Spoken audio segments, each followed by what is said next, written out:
מחזיק לפניי מסמך של האו"ם, New World Order, UN Agenda. אני אומר לכם ישר את התרגום.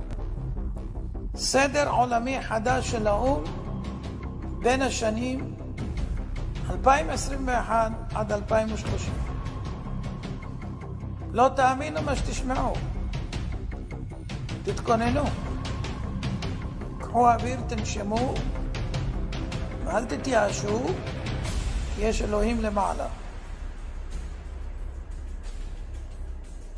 דבר ראשון, בין השנים האלה תהיה ממשלה עולמית אחת,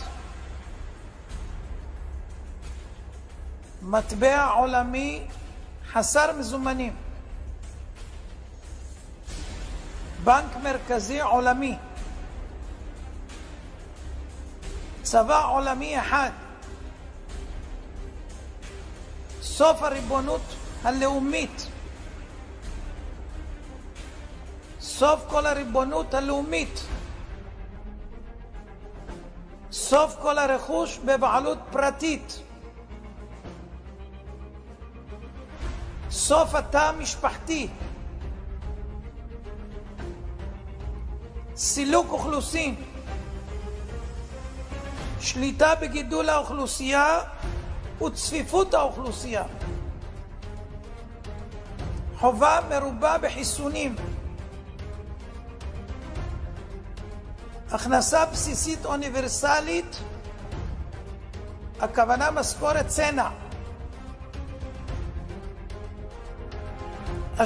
השתלת מיקרוצ'יפ לרכישה, נסיעות, מעקב ובקרה,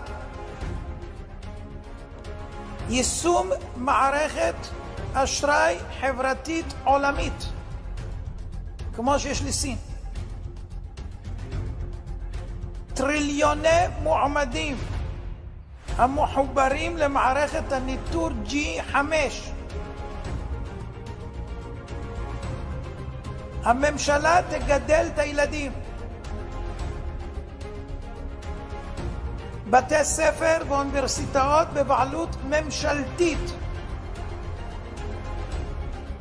סוף התחבורה הפרטית, בעלות על המכוניות, כל העסקים יהיו בבעלות הממשלה, התאגיד, הגבלה על מה שלא חיוני בטיסות, בני אדם ירוכזו באזורי התיישבות אנושית, ערים, סוף ההשקיה, סיום המשק הפרטי החי והמרעה,